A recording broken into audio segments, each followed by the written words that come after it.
धन्यवाद हो, धन्यवाद हो, धन्यवाद हो, धन्यवाद हो। खुदावन तेरी तारीफ हो, तारीफ हो, प्रभु तेरी आराधना हो, आराधना हो, आराधना हो, आराधना हो। धन्यवाद, हालेलुया, हालेलुया।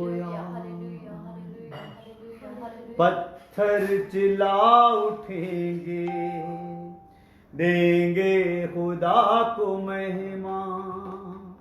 पत्थर चिल्ला उठेंगे, देंगे खुदा को महिमा।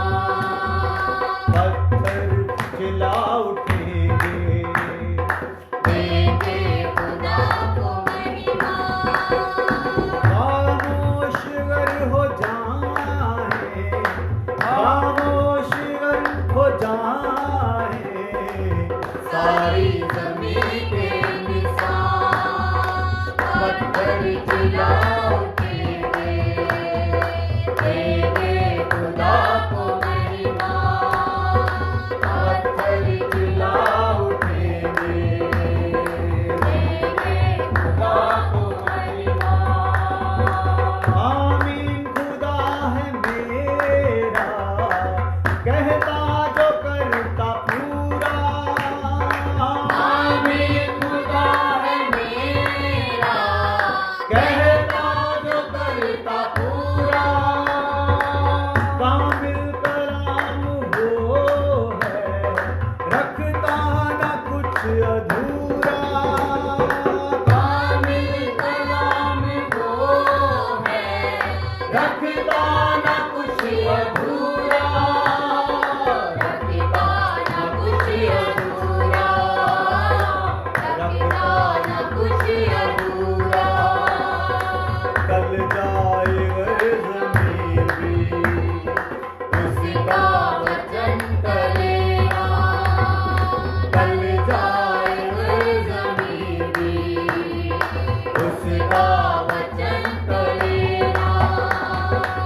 खामोश अगर हो जाए, खामोश अगर हो जाए, सारी ज़मीन के निशान। पत्थर चिल्ला उठेंगे, देंगे खुदा को महिमा। पत्थर चिल्ला उठेंगे, देंगे खुदा को महिमा। मत रोको इनको आज तुम, इनमें मसीह आया।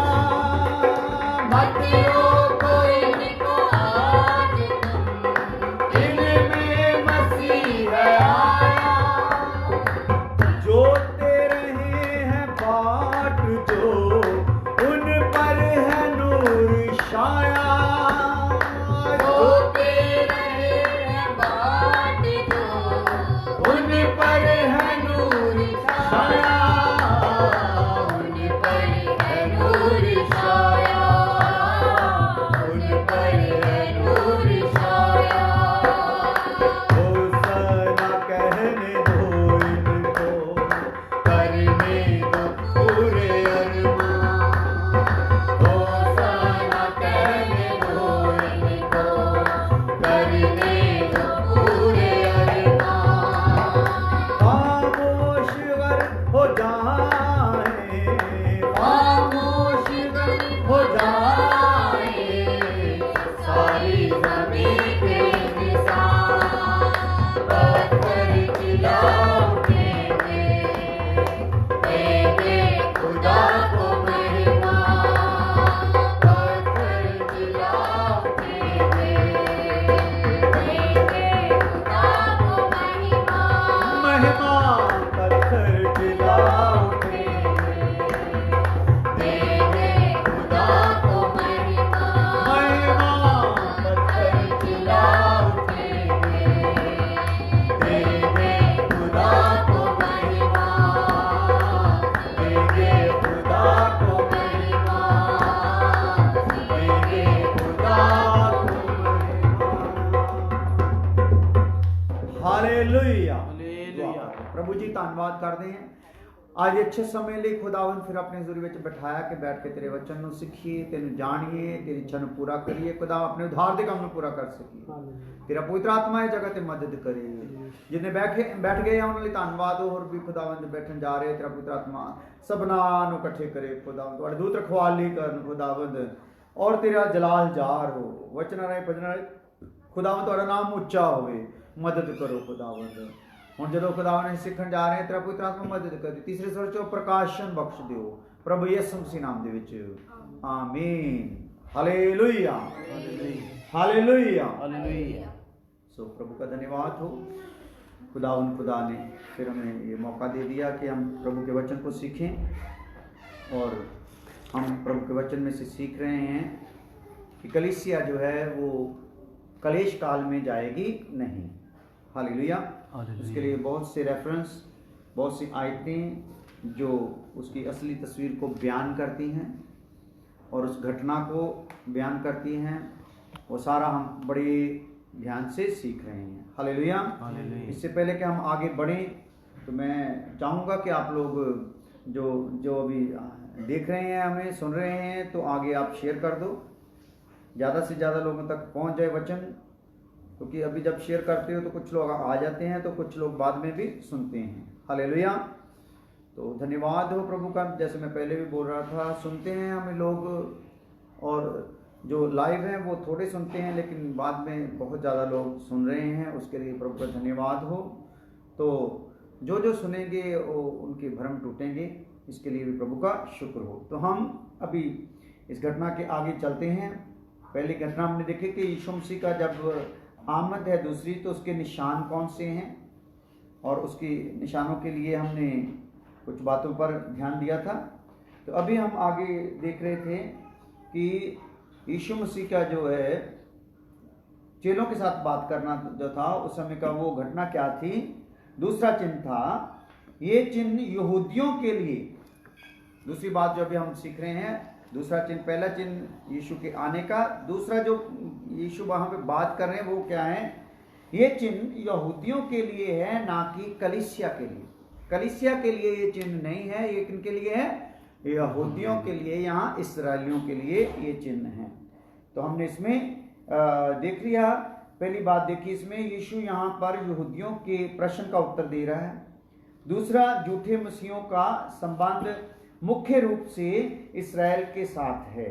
तीसरा हमने देखा, अपने ही यहूदी भाइयों को पकड़वाना और उनसे बैर रखना इसे प्रमाणित करता है। कि यहूदी अपने ही भाइयों से क्या रखेंगे, बैर रखेंगे। अभी कोई भी यहूदी अपने भाइयों से बैर रखता नहीं है, वो सब इकट्ठे हो रहे हैं, यरूशलेम में इकट्ठे हो रहे हैं। यरूशलेम में एक देश बना हुआ है अभी उनका, उनकी सरकार है।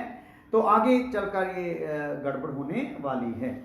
तो इस्राएल की जनने की पीड़ा पर हमने बहुत ध्यान से सुना है। पिछला एपिसोड आप सुन सकते हैं, जिन्होंने नहीं इस बार सुना है, कुछ लोगों को भेज दिया गया है, वो भी आगे शेयर कर दें। तो ये पीड़ा जो है, जनने की पीड़ा, उसमें लिखा कि बहुत पीड़ा में से गुजरना पड़ेगा। तो पीड़ा कैसी होगी कि जैसे जनने की पीड़ा होती है, तो ये जनने की पीड़ा इजरायलियों को कैसी होगी। कलाम में पीछे हमने रेफरेंस देख के आए हैं पुराने नियम में, कि वहां पे बोल रहे हैं, प्रभु का कलाम बोलता है कि ऐसी पीड़ा, क्या कभी पुरुष को जनने की पीड़ा लगी है। वहां पे सवाल उठाया पुराने नियम में, क्या कभी किसी पुरुष को औरत की तरह औलाद पैदा करने वाली पीड़ा लगी है, जनने की पीड़ा लगी है कभी? लेकिन ये लगेगी। ये कब लगेगी? ये इजरायलियों को लगेगी, लेकिन कब लगेगी? महाक्लेश के समय में। हालेलुया। तो वहां पे तो उनको पीड़ा लगेगी। तो जो पीड़ा इस समय में दास लोगों को है, वो आत्मिक तौर पर पीड़ा है। वो एक आत्मिक पीड़ा की बात कर रहे हैं। हमें इस प्रकार से आपके लिए दर्द है, जिस प्रकार एक माँ बच्चे को जनने वक्त दर्द को उठाती है, ऐसी दर्द हमें लगी हुई है। पौलुस बोलता है कि आप में मसीह की सूरत बन जाए। हालेलुया। तो वहां पे इजराइल की जो जनने की पीड़ा है, वो शारीरिक तौर पर होगी। उनके शरीरों में इस प्रकार से वो एक ऐसा अनुभव करेंगे कि इतने पीड़ से उठेंगे। लिखा है कि वो ऐसे कमर पकड़ के चलेंगे जैसे औरत चलती है जनने वाली। हालेलुया। तो जनने के विषय में हमने एक सुनी है घटना, बात सुनी है कि उन लोगों का जनने के विषय में क्या विचार है। जो लोग जनने की दर्द पर सर्च करते हैं तो वो बोलते हैं जनने का इस हिसाब से दर्द होती है जैसे हमारे शरीर की मान लो 206 हड्डियां हैं, ये 206 हड्डियां एक ही साथ तोड़ दी जाएं, एक एक करके नहीं, एक ही साथ तोड़ दी जाए तो औरत को जब औलाद को पैदा करती है इस प्रकार की दर्द होती है। हालेलुया। तो ये दर्द की फीलिंग कब आएगी? ये इज़राइल को उस टाइम शारीरिक तौर पर एक फीलिंग आएगी। हालेलुया। महाक्लेश में तो ये जानने की जो पीड़ा जैसे बोल रहे हैं बहुत ज्यादा पीड़ा से गुजरना पड़ेगा, ये भी इज़राइल के लिए है, ये कलीसिया के लिए नहीं है। हालेलुया। तो पांचवी बात हमने देखी थी, कितनी बात देखी यहाँ पे? हालेलुया, स्तुति हो। आप लोग पूरे ध्यान से यीशु मसीह तेरे लहू की जय बोलकर ये सुनोगे बातें तो समझ आएगी, क्योंकि ऐसी बातें सुनने का बहुत से लोगों ने मन नहीं बनाया हुआ था। उनको अच्छी लगती थी बातें चंगाई की, ये पादरी के द्वारा कितनी चंगाई हुई है, ये विश्वासी के द्वारा के जीवन में कितनी गवाही है चंगाई की, चमत्कार की, वीजा लगने की, फलानी फलानी फलानी। तो हमने वचन सुनने का मन बनाया नहीं हुआ था। इसलिए अभी भी क्या होगा जब मैं बोल रहा हूं तो जो जिनको सुनने की आदत नहीं या सुनने के मूड में बैठे नहीं उनको आवासियां आएंगी, उनका मन काला पड़ेगा, थोड़ा ऐसे उठने को भागने को करेगा या इसको बंद करने का मन करेगा कि मैं देखूंगा नहीं। हालेलुया। इसलिए इसका एक ही इलाज है, आप मन में प्रभु यीशु तेरे लहू की जय बोलते रहो तो ये वचन का प्रकाश आपको एकदम फिट से आपके मन में बैठ जाएगा। हालेलुया। फिर आपकी चंगाई की या चमत्कार की अभिलाषा जो है एकदम खत्म हो जाएगी। आपका मन होगा कि ये जो कोरोना के कारण लॉकडाउन हुआ है, इसमें मुझे लॉकडाउन खुदावंद ने इसलिए कर दिया है कि मैं अपने उद्धार के काम को पूरा करूं। पहले प्रभु ने करुणा दिखाकर हमको समझाने की कोशिश की, हमें खुले में बंदियां करने की इजाजत दी, बहुत भीड़ इकट्ठी करने की इजाजत दी, बहुत कुछ हमने किया। लेकिन देखा कि जब उस समय में हमने चाहे चर्च में रहे, चाहे भीड़ वाले चर्च में रहे, चाहे छोटे से चर्च में रहे, हम लोगों का मन यही था कि अपनी अभिलाषा को पूरा कर लें। तो यीशु चाहता था निजात का काम पूरा हो। हालेलुया।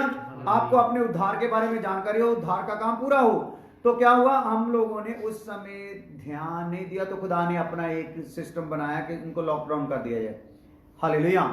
तो लॉकडाउन ये असल में जो है ये संसार के लिए नहीं है, ये लॉकडाउन खुदा के लोगों के लिए है कि वो अपने उद्धार का काम पूरा कर लें। हालेलुया। क्योंकि कलीसिया का उठाए जाने का समय है, कलीसिया के युग का अंत समय है ये। तो प्रभु चाहता है कि जल्दी से जल्दी उसकी दुल्हन क्या हो, तैयार हो और ऊपर उठा ली जाए। तो इसके लिए हमने क्या सोच के यहाँ पे अभी बैठना है, क्या सोच के एक लॉकडाउन में रहना है, ये सोच कर नहीं लॉकडाउन खुलेगा तो मैं और थोड़ी तरतीब लगाऊंगा और दिमाग लगाऊंगा, कैसे बिजनेस को सेट करना है, कैसे और महल मनारे बनाने हैं, कैसे और खरीद फरोख्त करनी है। ये सोचने का मन छोड़कर अभी आप लोग अपनी अभिलाषा को छोड़कर अभी हमने क्या करना है, जब लॉकडाउन है तो हम लोगों ने ये सोचना है कि ये लॉकडाउन जो है मेरे लिए है। हालेलुया। ना मेरी माँ के लिए, ना बाप के लिए, ना बहन के लिए, ना भाई के लिए, ये किसके लिए? मेरे लिए है कि मैं अपने उद्धार के काम को क्या कर लूं, पूरा कर लूं। हालेलुया। इसलिए अभी भी आप अगर धोखे में रह जाओगे, ये लॉकडाउन तो ऐसे ही है, वो कोरोना का कारण है, ऐसा सोच के रहोगे तो फिर आप आगे कलेश काल में प्रवेश कर जाओगे। तो कलेश काल में प्रवेश जो करेंगे, चाहे वो कलीसिया में से प्रवेश कर जाए, उसको कलीसिया नहीं बोला जाएगा, क्योंकि यीशु मसीह जो बोलता है जिस कलीसिया को मैं बना रहा हूं उसके ऊपर अधोलोक के फाटक प्रबल होंगे नहीं।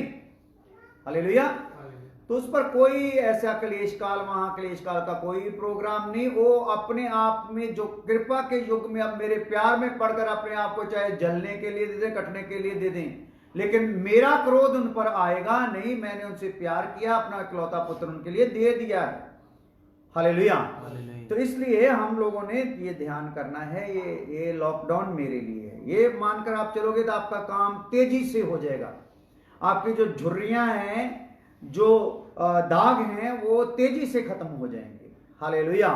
तो नहीं तो फिर हम लोगों में से ऐसी कलीसिया के लोग होंगे जो कलीसिया के नहीं हैं लेकिन कलीसिया में एंटर हो चुके हैं। तो यहां पे यीशु क्या कर देगा, छांटी कर देगा। जो इसके दरमियान अपने आप को तैयार कर लेंगे वो उठा लिए जाएंगे, और जो तैयार नहीं करेंगे वो आगे कलेश काल में चले जाएंगे। वो आम लोगों की तरह ही होंगे, हालेलुया। वो इस्राएलियों की तरह ही होंगे जिनके ऊपर क्या आएगा, कहर आएगा।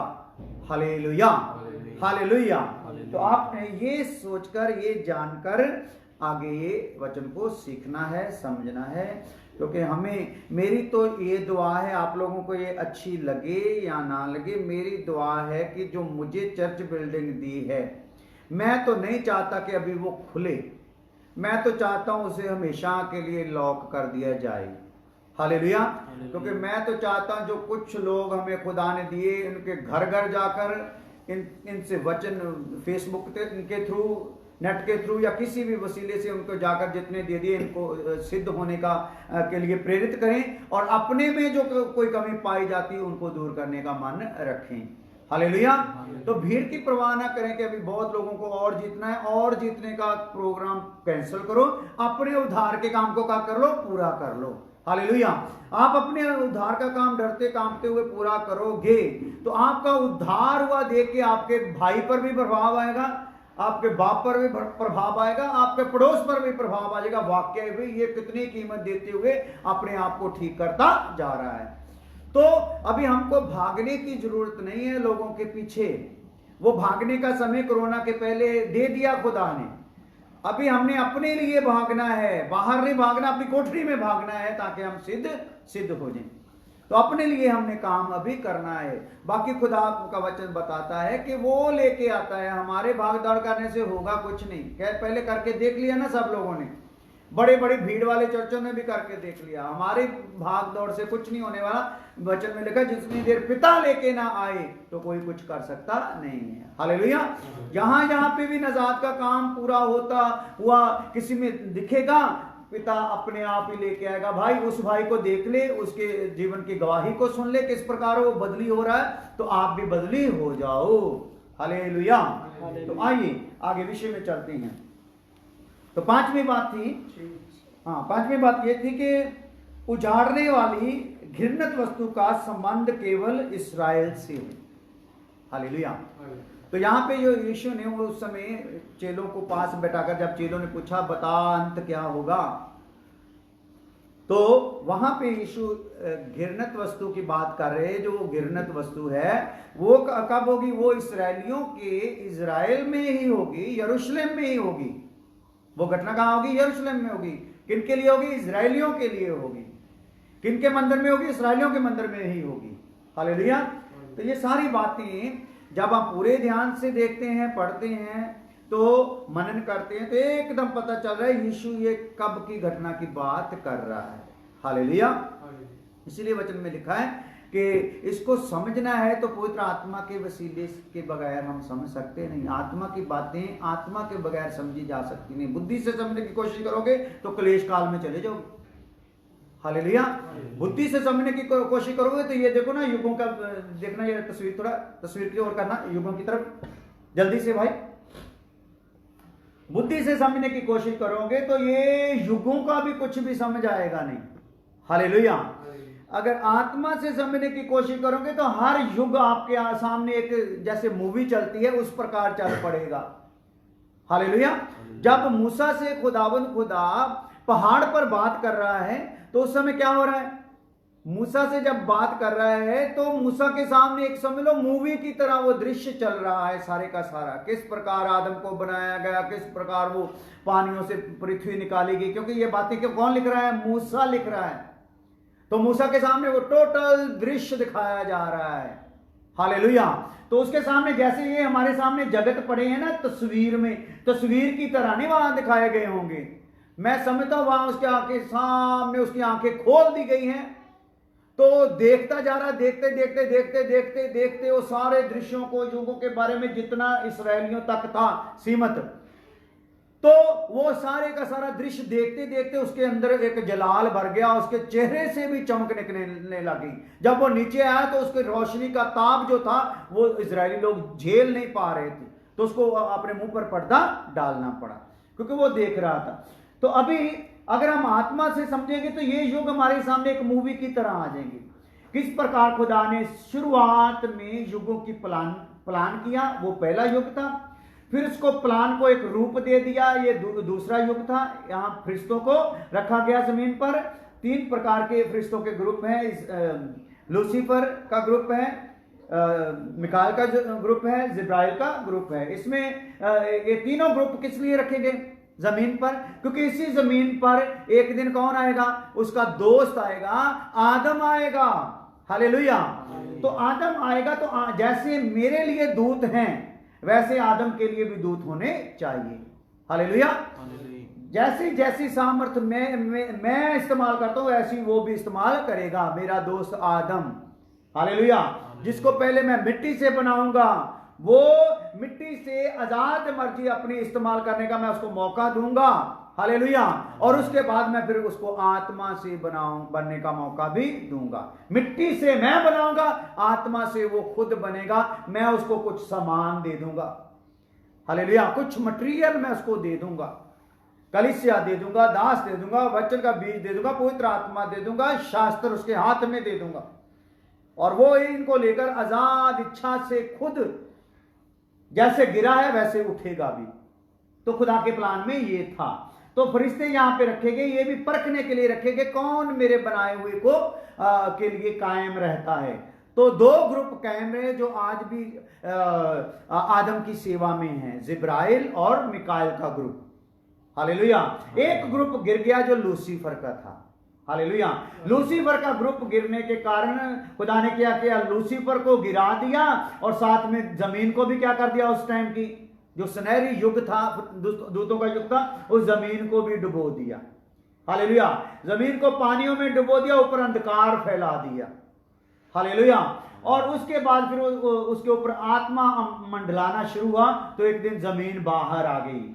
ये चौथा युग आ गया जमीन के बाहर आने का। पहला युगों के प्लान, दूसरा फरिश्तों का युग, तीसरा डूबी हुई जमीन का युग, तीसरा निकाली हुई जमीन का युग और उसको बसने के लायक करने का युग, और 5वां क्या है? यहां पे आदम को रखने का युग। हालेलुया।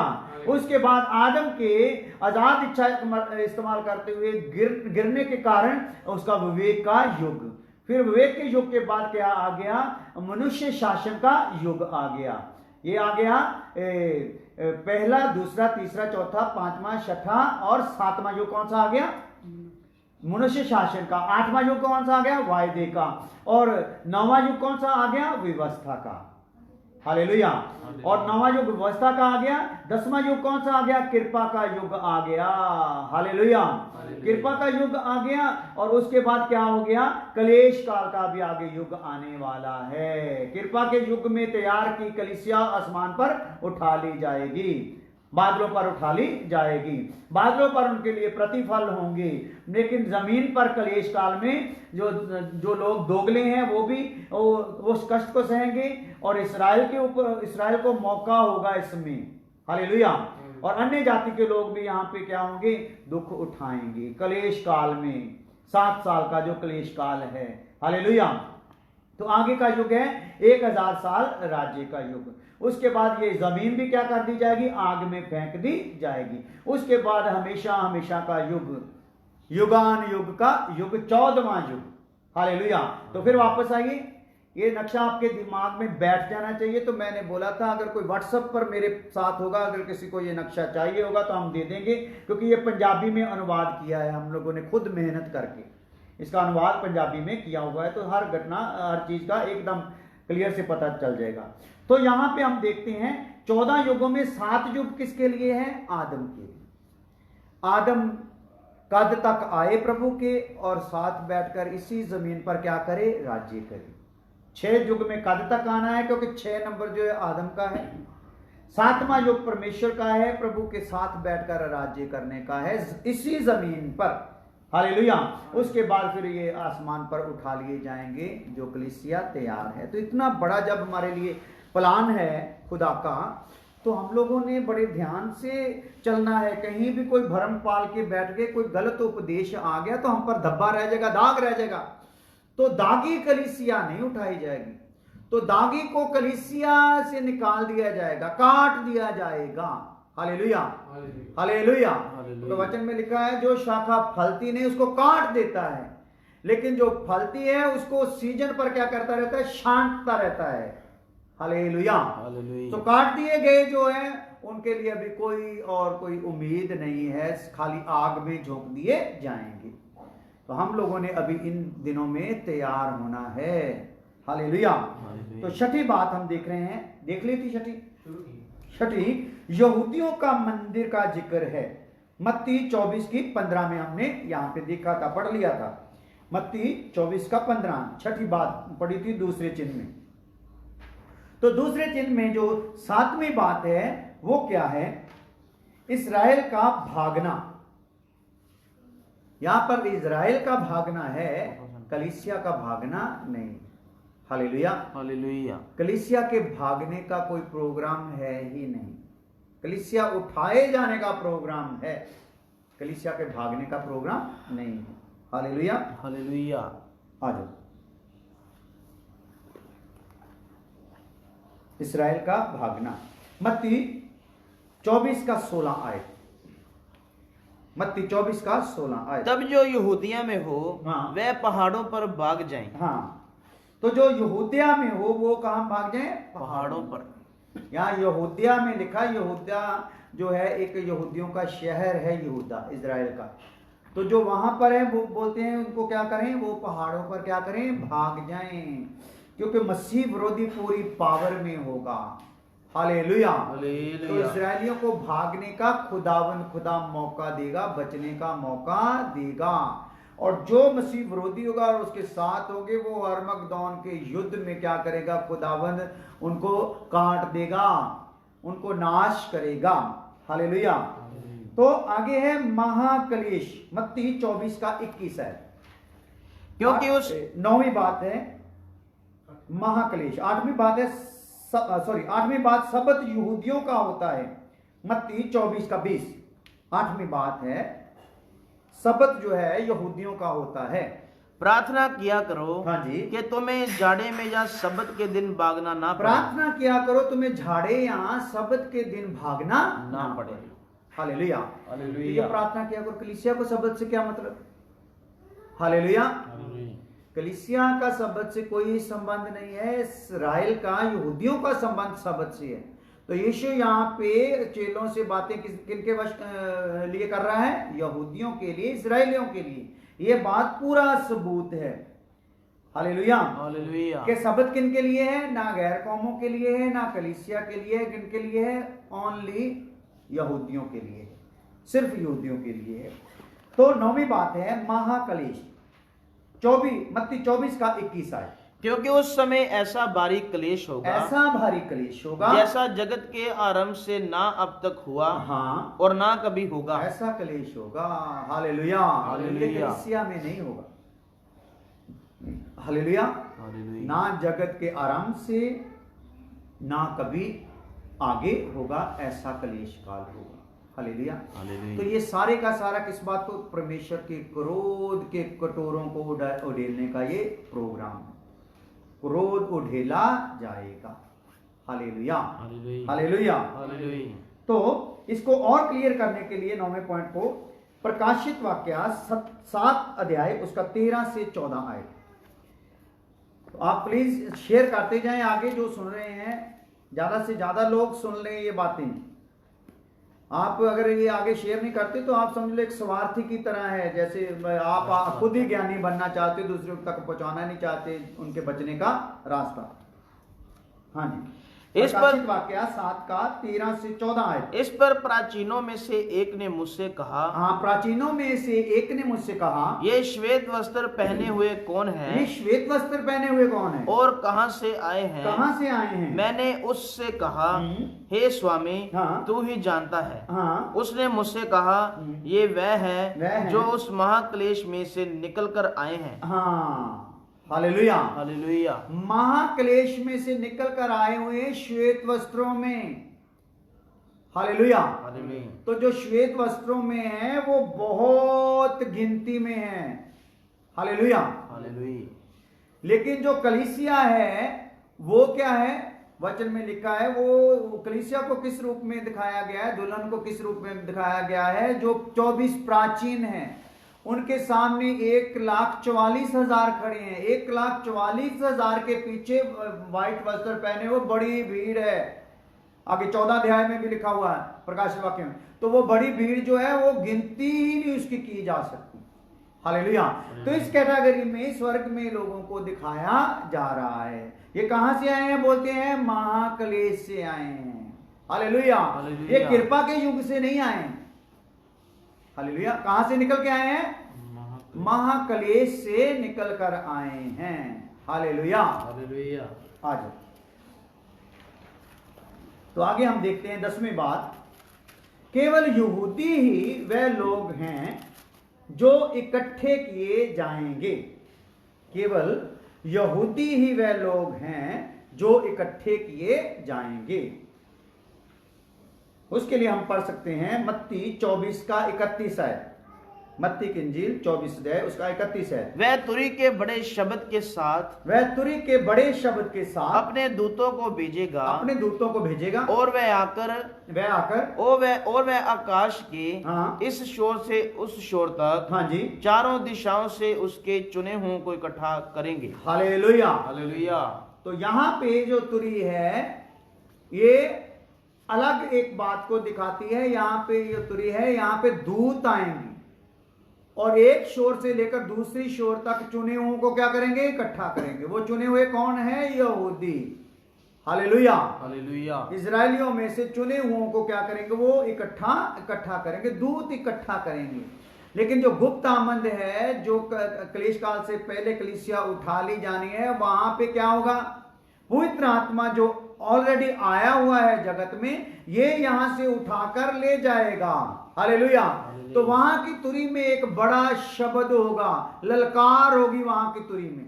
वो ललकार क्यों होगी, और वहां बोलेगे ललकार होगी, हट जाओ, ऐसी ललकार होगी। क्यों, क्योंकि दुल्हन क्या हो रही है, आ रही है, हालेलुया। क्योंकि उस समय तक भी क्या होगा, स्वर्ग पर किसका कब्जा रहेगा, शैतान का कब्जा रहेगा, उसकी फौजों का कब्जा रहेगा। तो इसलिए दुल्हन को रास्ता देने के लिए क्या होगा, उनको हटना पड़ेगा उस ललकार से। जैसे बादशाह आता है उसके रानी समेत, तो जब जितने भी उसके नीचे होते हैं, नीचे जितने भी, चाहे प्रधानमंत्री क्यों ना हो, जब राजा आता है तो वो एक ललकार बोलती है कि महाराज आ रहे हैं, खबरदार महाराज पधार रहे हैं, हालेलुया। खबरदार महारानी आ रही है। तो क्या होते हैं, वहां से एकदम लोग चौकस होते हैं, तो उनके लिए रास्ता दे देते हैं कि उन्होंने आगे तख्त पर बैठना है। पहले इंतजार में होते, बाद में क्या होता है, हट जाती हैं। तो इसी प्रकार होगा, वो ललकार होगी, वो होगी हट जाने के लिए। यहां पे ललकार नहीं लिखा गया, वहां पे दूत होंगे, आएंगे और किनको इकट्ठा करेंगे, इजराइल के चुने हुओं को धरती के कोनों तक से क्या करेंगे, इकट्ठा करेंगे, हालेलुया। हालेलुया। महाक्लेश के ये आखिरी पड़ाव पर होगा, 7 साल के क्लेश के आखिरी पड़ाव पर होगा। वो किनको इकट्ठा करेंगे, जो चुने हुए इजराइल के हैं, हालेलुया। तो यहां पे भी बात किसकी चल रही है, इजराइल की ही बात चल रही है। केवल यहूदी ही वह लोग हैं जो इकट्ठे किए जाएंगे, हालेलुया। तो ये तुरी फूंकना धर्मियों के पुनरुत्थान नहीं है। तो वहां पे जो तुरी फूंकी जाएगी, वहां पे क्या होगा, यहाँ जो कलीसिया में है, वहां पे तुरी फूंकने के कारण क्या होंगे, मुर्दा जो है मसीह में, वो क्या होंगे, जीवित हो जाएंगे। तो वहां जीने होने का कोई मतलब नहीं, जो जीवित है वो इकट्ठे किए जाएंगे। दूतों का काम वहां पे ये होगा। तो ये बातें इतनी बड़ी पहचान है। अगर आप गहराई से इन बातों पर मनन नहीं करोगे तो भरमाने वाली ताकतों से, भरमाने वाले सेवकों के वश में पड़ जाओगे। तो वो खुद तो जाएंगे ही उस कलेश काल में, और हम लोगों को भी, जो अगर नहीं वचन समझेंगे तो हमको भी वहां पर ले जाएंगे, हालेलुया, हालेलुया। हालेलुया। तो ये तुरही फूंकना धर्मियों के पुनरुत्थान नहीं है, बल्कि दूत चुने हुए इज़राइल को इकट्ठा करेंगे। हालेलुया, हालेलुया। हालेलुया, हालेलुया। तो प्रभु आपके साथ हो। 11वीं बात भी देखते हैं। आज प्रभु चाहेगा तो ये विषय समाप्त है, तो ये आपको दे दिया गया है खास विषय इस बात की जानकारी के लिए कि कलीसिया क्लेश काल में जाएगी नहीं। Hallelujah, hallelujah. अभी आपके ऊपर निर्भर है, आप इसको किस प्रकार से समझते हैं या किस प्रकार से आगे भरमाए गए लोगों को समझा देंगे। तो 11वीं बात है, यहां मसीह का आना इस्राएल के छुटकारे के लिए होगा। यहां पर क्या है, जो मसीह का आना है इज़राइल के छुटकारे के लिए होगा, लेकिन वहां पर जो कलीसिया के लिए आना है यीशु मसीह ने, वहां क्या है, आसमान से पिता के पास से उसने आना है, लेकिन बादलों पर रुक जाना है। हालेलुया। तो वहां पे यहां क्या है, मसीह का आना इज़राइल के छुटकारे के लिए, लेकिन वहां पे मसीह का आना क्या है, इज़राइल के छुटकारे के लिए।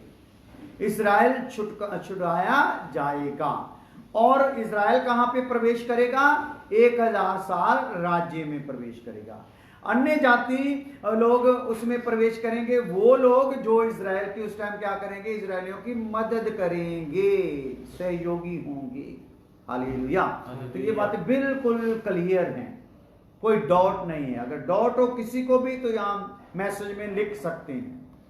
हालेलुया। तो ऐसी तालीमों से खबरदार रहिए। तो छुटकारे के लिए होगा, इसके लिए क्या पढ़ते हैं हम, मत्ती 24 का 29 से 31। मत्ती की इंजील 24 अध्याय उसका 29 से 31 है। उन दिनों के क्लेश के तुरंत बाद हाँ, सूरज अंधियारा हो जाएगा। हाँ, ये अंधियारा होगा जी। जब कलीसिया उठाई जाएगी अंधियारा नहीं होगा। कलीसिया उठते ही यहाँ पे एक बहुत बड़ी घटना होगी कि कई एक्सीडेंट होंगे, क्योंकि जो आत्मा के अनुसार चलते हैं वो उठा लिए जाएंगे, चाहे गाड़ी चला रहे हैं, चाहे वो अपना जहाज चला रहे हैं, चाहे रेलगाड़ी चला रहे हैं, तो वहां से वो निकाले जाएंगे, तो वो बेकाबू होंगे, एक्सीडेंट होंगे, कई कई जगह पे वो काम कर रहे होंगे, वहां पे ब्लास्ट होंगे। हालेलुया। लेकिन सूर्य अंधेरा होगा नहीं।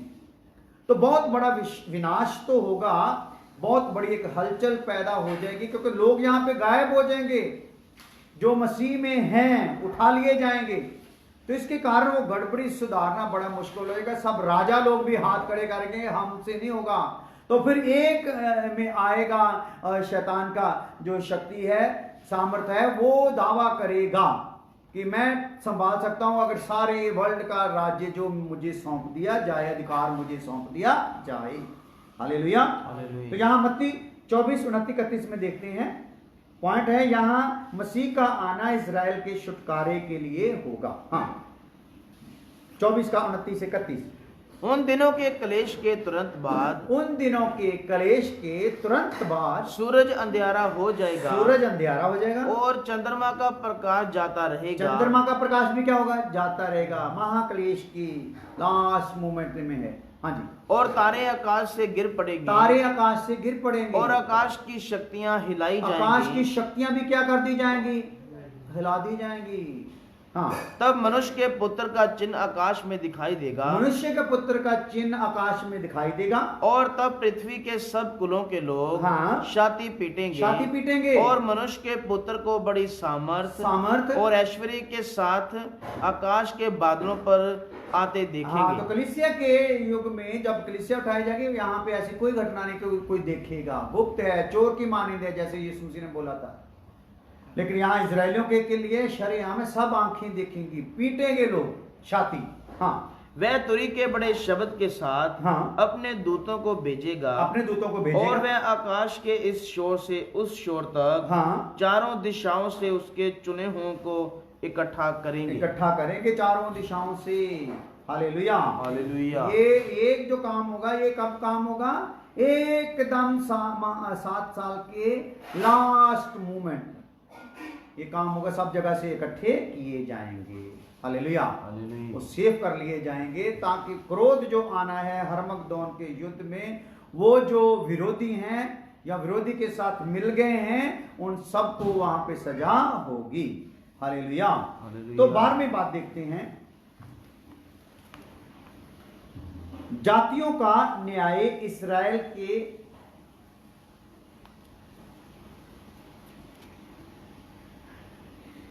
जातियों का न्याय इजराइल के साथ किए व्यवहार पर निर्भर होगा।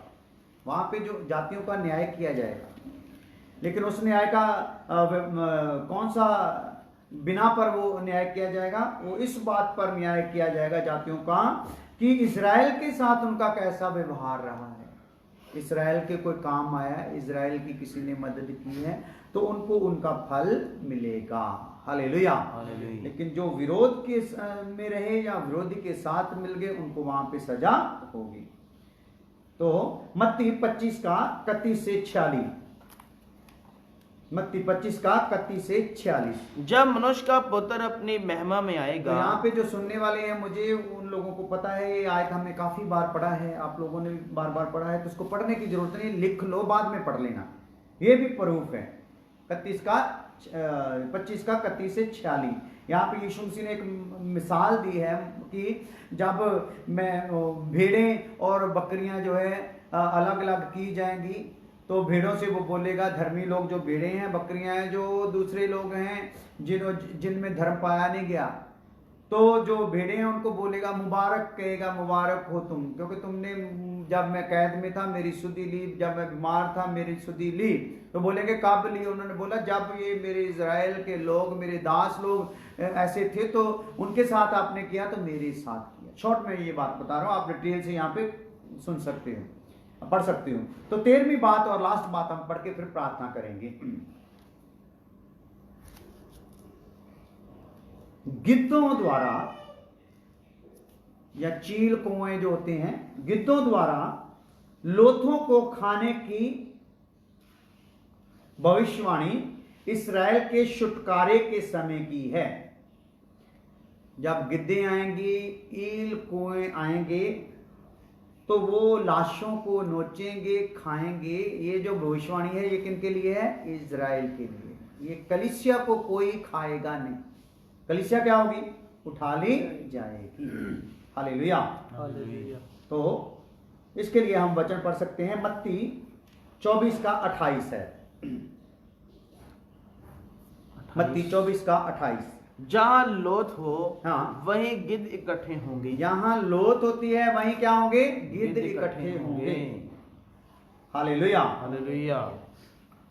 तो हिजकियेल 39 का 17 से 22 है।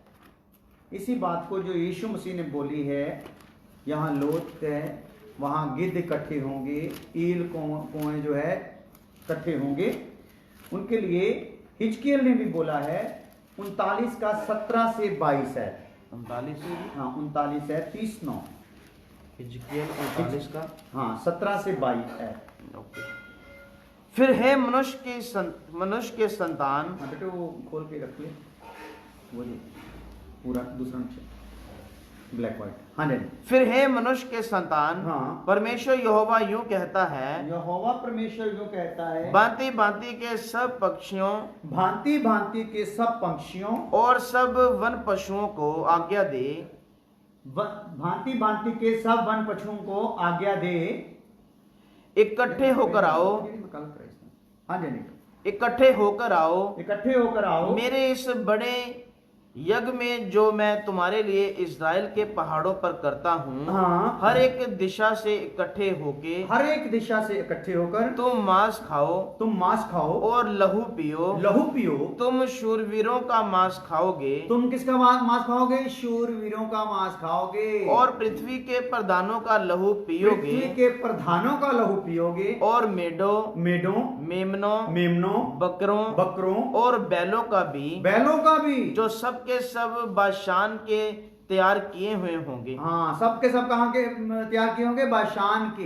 हाँ, मेरे उस बोझ की चर्बी से, हाँ, जो मैं तुम्हारे लिए करता हूँ, हाँ, तुम खाते खाते अगा जाओगे। हाँ, और उसका लहू पीते पीते हाँ, छक जाओगे। हाँ, तुम मेरी मेज पर घोड़ों सवारों, शूरवीरों और सब प्रकार के योद्धाओं से तृप्त होंगे। परमेश्वर यहोवा की ये वाणी है। मैं जाति जाति के बीच अपनी महिमा प्रकट करूंगा और जाति जाति के सब लोग मेरे न्याय के काम जो मैं करूंगा और मेरा हाथ जो उन पर पड़ेगा देख लेंगे। उस दिन से आगे इज़राइल का घराना जान लेगा कि यहोवा हमारा परमेश्वर है। हालेलुया, हालेलुया। तो उस टाइम जान लेंगे लोग कि यहोवा क्या है, हमारा परमेश्वर है। तो ये बात भी यहाँ पे हिजकियल भी इस बात से क्या है, सहमत है जो यीशु मसीह ने यहाँ पे कही है। तो ये हिजकियल बोल रहा है, यीशु बोल रहा है, तो किसके लिए बोल रहा है? इज़राइल के लिए। हालेलुया। तो यहाँ पे एक नक्शे को हल्का सा देखते हैं, फिर आगे 2 आयतें और हैं, फिर पढ़ते हैं हम। यहाँ पे एक नक्शा देखते हैं। इज़राइल को स्त्री कहा गया है ना, तो कलीसिया को कुंवारी कहा गया है। स्त्री होती है ब्याही गई, तो कुंवारी क्या होती है? जो ब्याही जाने वाली है। हालेलुया। तो कलीसिया क्या है? ब्याही जाने वाली है। हालेलुया। तो दुल्हन के रूप में है। ये यहाँ पे स्त्री किसके लिए शब्द है? इज़राइल के लिए। स्त्री, अजगर तथा बच्चा, ये स्क्रीन पे दिख रहा है, पीछे देखो। ठीक है, थोड़ा सा अगर जूम करना कर दो। तो स्त्री, अजगर तथा बच्चे की यहाँ पे बात चल रही है। तो यहाँ पे इज़राइल जो है, यहां से हम देखते हैं इज़राइल की जो युगों में हमने देखा था, इसको अभी लाइनों में समझाने की कोशिश कर रहा हूं। यहां से इज़राइल का शुरुआत हुई है। पहले आदम है, आदम से आगे वंश चलते चलते अब्राहम आया, तो अब्राहम से आगे इसहाक और यकूब आया। तो यकूब से इज़राइल से यकूब को इज़राइल बोला गया। तो इज़राइल का यहां से शुरुआत होती है। तो इज़राइल की ये जो लाइन है ये चलती आ रही है, ऊपर इज़राइल की लाइन चलती आ रही है। यहाँ पे यीशु मसीह आ गए हैं। यहाँ पे यीशु मसीह ने आके जगत के लिए अपने बलिदान दिया है, लेकिन इज़राइलियों ने उसको माना नहीं है, अपना प्रभु नहीं माना है। तो क्या हुआ? इसके और इसके दरमियान क्या है? कृपा का युग चल रहा है, जो अभी चल रहा है। तो आगे क्या है? महाक्लेश है। तो इज़राइल क्या हो रहा है? इज़राइल की लाइन यहाँ कहीं भी बंद नहीं हो रही। कहाँ जा रही है? सीधी महाक्लेश के बीच में एंट्री इनकी हो रही है। हालेलुया।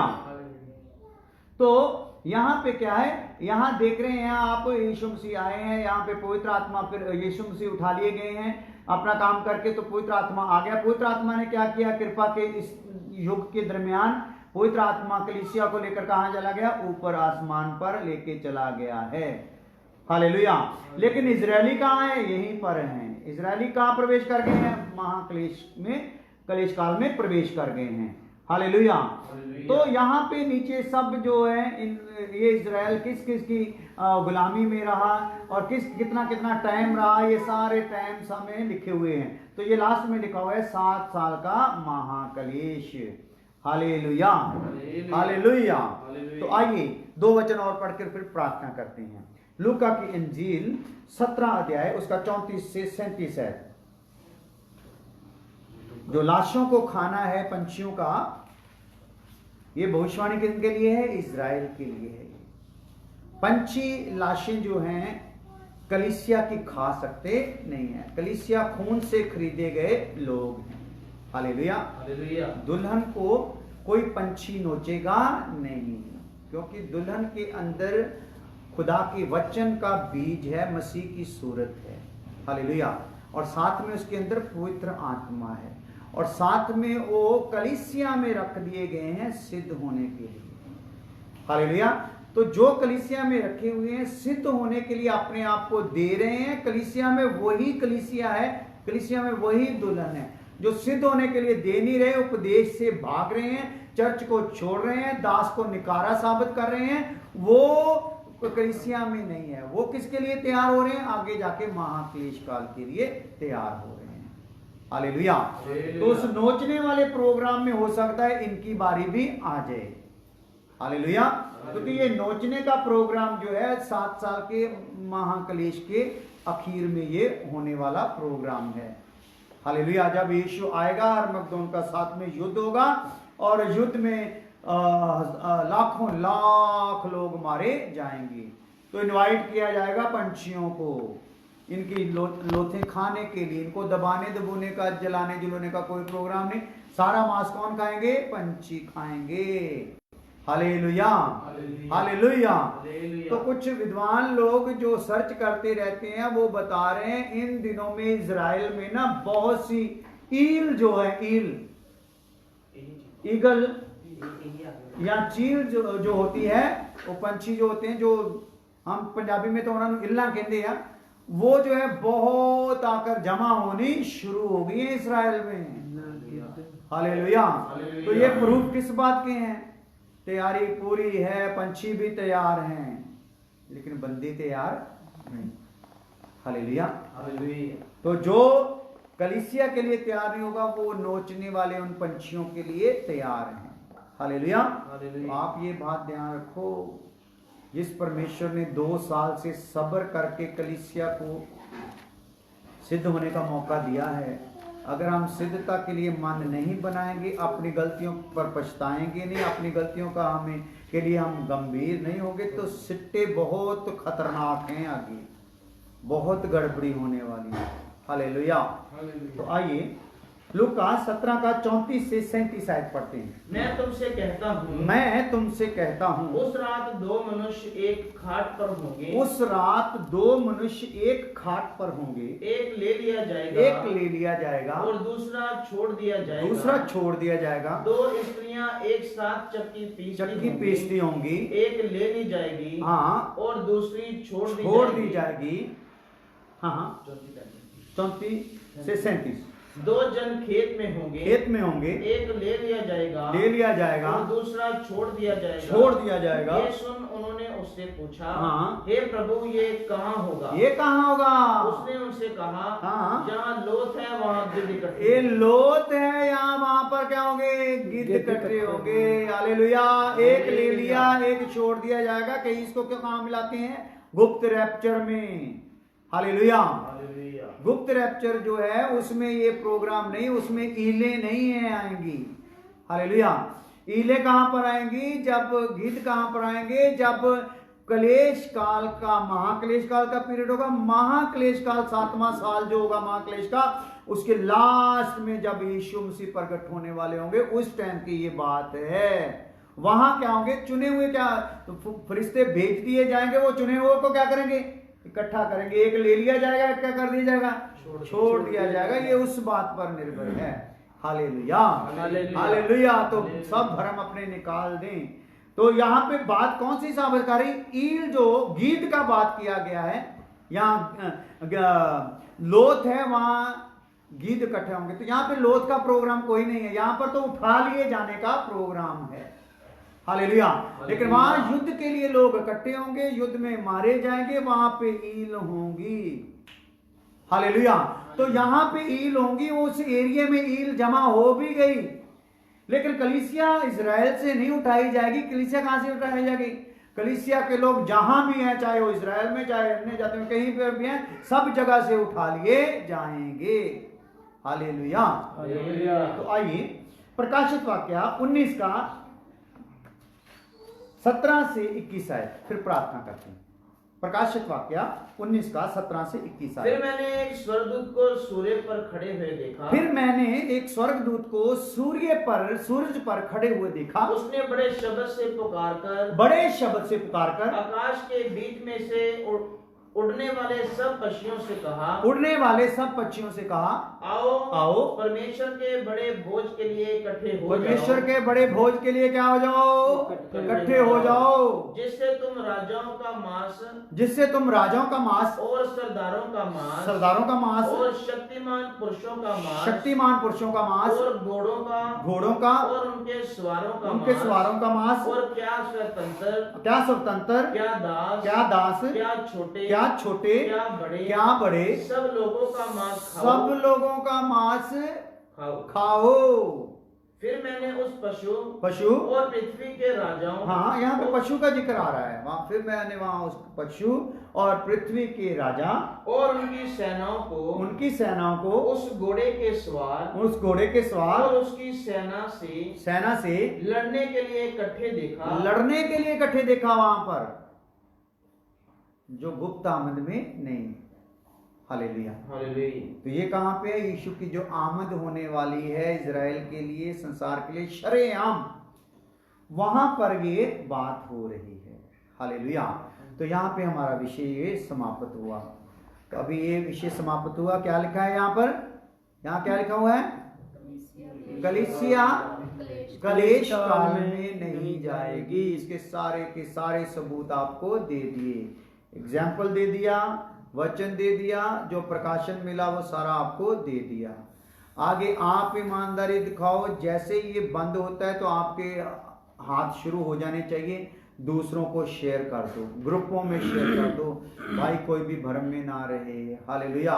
तो जब हम भी नए नए थे, तो जब हम भी सीखने का मन नहीं रखते थे, तो वचन को इतना गहराई से नहीं ले रहे थे, तो उन दिनों हम भी सोचते थे कलेश काल में हम जाएंगे तो हम उस टाइम प्रभु से बोल देंगे, प्रभु से कह देंगे कि हम ये 660 नहीं लगाएंगे चाहे हमारी गर्दन उठा दो। हालेलुया। तो उसमें समय हमारी ये सोच थी कि गर्दन निकलवाने के लिए, गर्दन गुर्दन कलीसिया के निकालने का कोई प्रोग्राम नहीं, कलीसिया ने क्या हो जाना है? उठा ही जाना है। हालेलुया। हालेलुया। ये कलेश काल किनको सहना पड़ेगा? जो कलीसिया में से निकले हुए हैं। हालेलुया।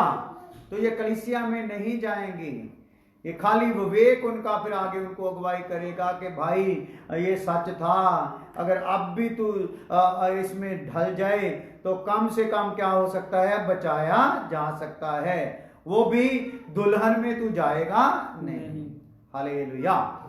आइए प्रार्थना करते हैं। शाम को फिर विषय वही शुरू होगा, हम क्या करें। हालेलुया। तो हम क्या करें, वो विषय बहुत खास है, उसको आप लोगों ने सुनना है, बाकी को भी बोल देना है। तो हम बीच में डालते रहते हैं पोस्ट आगे वाले प्रोग्राम की, तो आप लोग जो है सोया मत करो। जब भी फेसबुक यूज करते हो बीच वाले हिस्से में, तो आप वो पोस्ट को आगे भेज दिया करो, ताकि लोग उसको पढ़ लें, उनको पता चल जाए भी इस टाइम में मीटिंग होने वाला है। तो रात को 8 बजे फिर मिलते हैं। प्रभु धन्यवाद हो तेरे लोगों के लिए, बड़ी आशीष दे। सब लोगों ने जो वचन सुने आगे पहुंचा दिए जाएं, उनको बुद्धि दे, यीशु मसीह के नाम में आमीन।